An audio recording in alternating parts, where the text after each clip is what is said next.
Now, before moving ahead, we will first integrate logging into our code, okay? Because as you know, once you are building a project, you also want to make sure that in case of any issues in the production environment, your logging is very, very strong so that it is very easy to debug the issues that you may come across.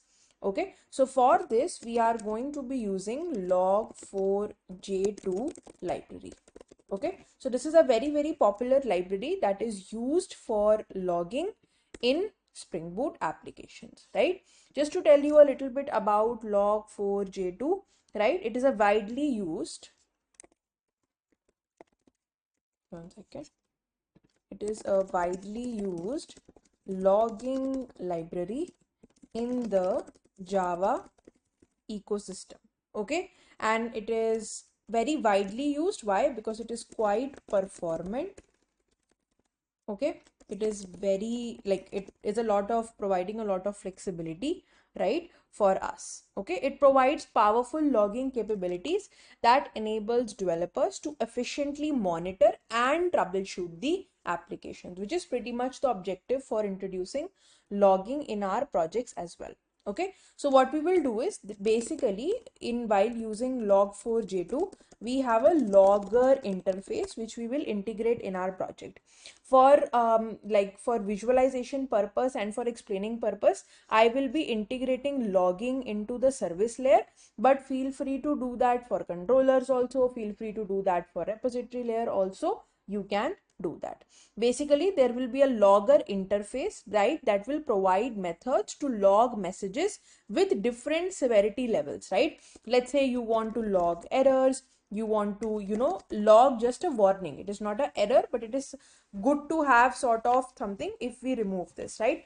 If we want to add some normal info lines, we can do that. If I want to add some debug lines, right, which are just going to help us when our flow of the code moves from one place to another place. And this is just the tip of the iceberg. You can have a lot more things added over in this. These methods basically allow developers to record various type of events or messages during the execution of the application. Okay, so first of all, we will have to add dependency obviously in our projects. So you will do something like implementation. Okay, and you will do org dot spring framework dot boot, and then you could do Spring Boot starter.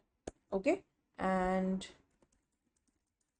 then you could add implementation org dot spring framework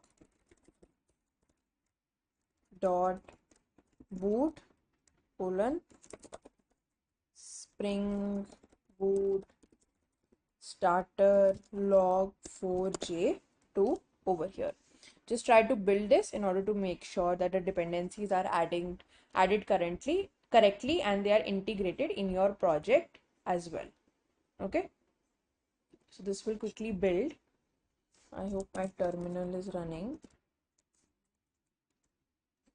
It will show the error otherwise. Okay, everything is working fine. Now you simply go to the service layer. Okay, feel free to go to any service layer that you want. Let's say I go to the patient service over here. Okay, so first you import, you use the object, you do private static final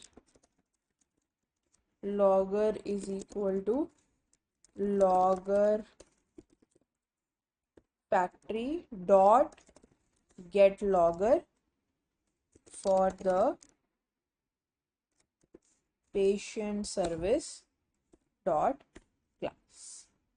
Okay, so this will typically get you the logger which is required over here, right? We have sort of created a object. The moment you do that, it's plain as simple now how you need to do it, right? You can keep this console files or console logs also, which will print something, anything on the console, or you could just do logger.error. If you want to put an error trace, you do an error occurred while fetching all patients, and then you could do this, right? And the value in this would be sort of filled by what the message in the error was. And see, it is as simple as that. Okay, to really integrate logging into your project, you just add the dependency, you just get the object from the factory pattern, and then you have everything put into place already. Okay, let's say I will add it a couple of more places as well. An error occurred while fetching patient with ID this. So you could add two attributes here now. So the ID will be passed over here and this will be passed over here, right?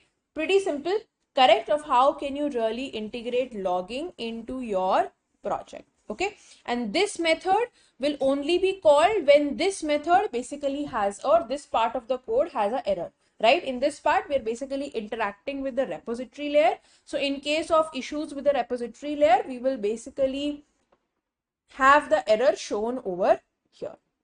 Okay, so this is how pretty much you should be able to integrate logs into your project. And like I said, feel free to integrate in the controller layer, service layer, feel free to integrate it in the repository layer as well, anywhere you want, right? And trust me, with this logging, the overall debugging becomes 100 times easier, not just while, you know, coming across issues, even while development. If you're stuck somewhere, right, it is very easy to debug code like this.